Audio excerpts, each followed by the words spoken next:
What's up guys, and welcome to another video. Today we've got a whole bunch of things to do. The first thing I want to check is how much oil is in my catch can after one event at Tsukuba circuit. Then we're going to go to the PO box, pick up a whole bunch of stuff that you guys sent me. We're then also going to post some strut braces to Aoba-Ku garage, and then we're going to up garage, get some parts, and we're going to fix this whole front end. We're going to remount the intercooler, try and bash out this here. Look how bent and warped that is, and just trying to figure out what else needs fixing down there, see if there's anything else broken, because we're drifting again on Wednesday, which is in 2 days. We've got to make sure everything is in good running order. So anyways, let's get started. All right, so we've got this undone now. Let's see what the loot is like.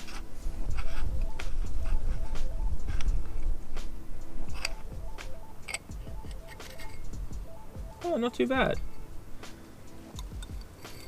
This is doing exactly what it's supposed to do. It's actually, there's hardly any oil in here. Like actually hardly any oil. Give me a second and I'll try to show that to you. Like there's just a tiny little pool there of oil, and that's it. Just the tiniest little bit. So the catch can's doing its job really well. I'm impressed. Now, put that shop rag there just so don't get any oil on anything, and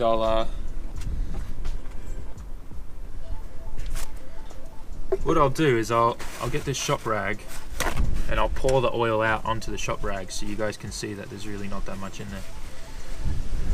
So this is literally, this wind is kind of annoying me. This is all the oil that's in here right now. It's just this little bit here. That's it.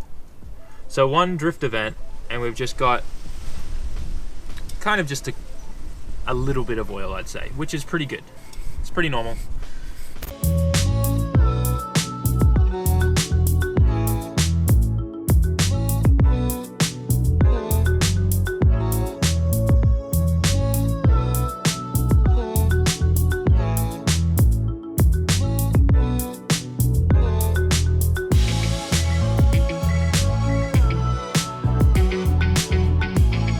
Alright guys, so we've got the catch can back installed, and I'm really happy with the amount of oil that was in there. It's good to see that that catch can is actually separating all the oil molecules from the fumes, so that's good. That wasn't going in the intake and getting in my combustion fuel mixture and stuff and making, you know, it, I guess when there's oil in there, it means you're not having a cleaner burn, which can mean that you're losing a bit of horsepower or performance, as they say.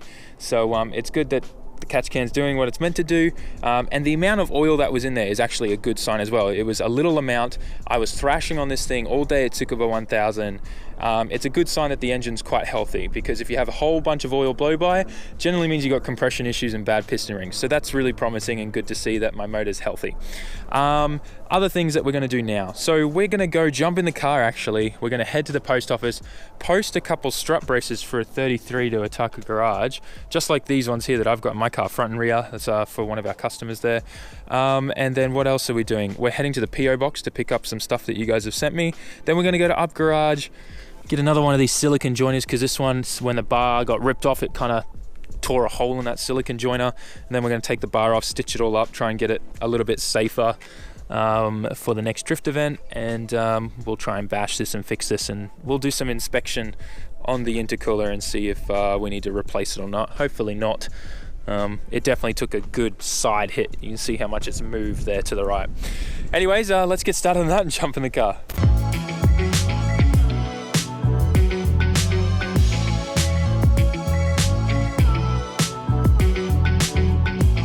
Time for a quick lunch stop at 7-Eleven. All right, so this is my quick 7-Eleven lunch. We've got just like the regular flavor Nissin cup ramen here, which perfectly fits in the center console here. Maybe that was designed to fit a cup of ramen, I don't know. Little thing of pasta salad, and then I got one of these new Craft Boss coffee lattes. So I'll down all of this and then we'll head to Up Garage. All right, so here we are at Up Garage, and by memory, silicon couplers are here. They all seem to be the HPI ones. I need one of those reducer ones, so I'll have a look around and see what I can find. All right, so I found a whole bunch more over here, and this has got the right size here, which is a 60 to 70.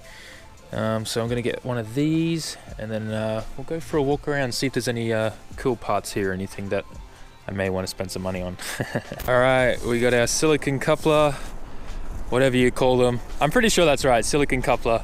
And I'm super paranoid, so I'm just gonna hold this up next to it just to make sure it definitely looks like the right size. I probably should have measured this before I did. Yeah, that looks pretty identical. Bag's running away. Okay, let's get going.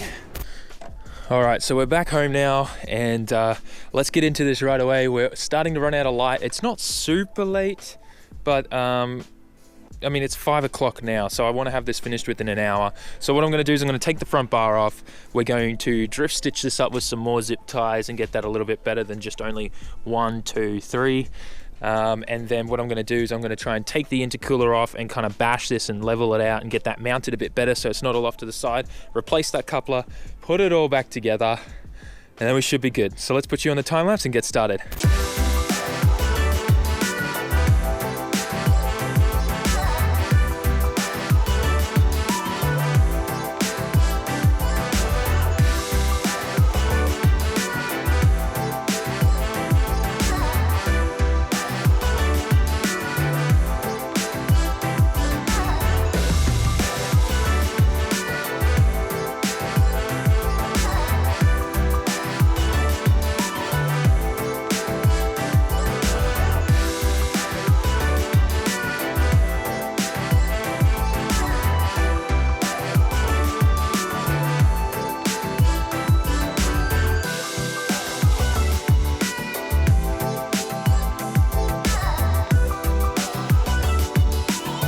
All right, guys, so I got everything back together how I need it for the drift event on Wednesday.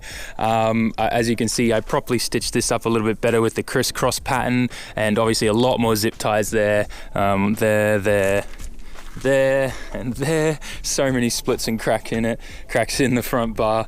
But everything's on there nice and solid now. It'll be fine for a drift event. It's not moving around or flopping around. It's really firm. Intercooler, good news, no punctures in any of the main kind of channels that go through the center here. It was only the fins that were pushed in and damaged. Up here, this was all like that. I just hit it with a hammer, as you saw, which straightened it out and lined it all up perfect again. And the other thing I did was I used a flappy wheel on the angle grinder to carve out this groove to stop it from rubbing up against the coupler to put a hole in it again. So that's all fixed there, and obviously we'll have to do that to the new bar that's arriving this week as well, which I'll probably put on right away when it arrives.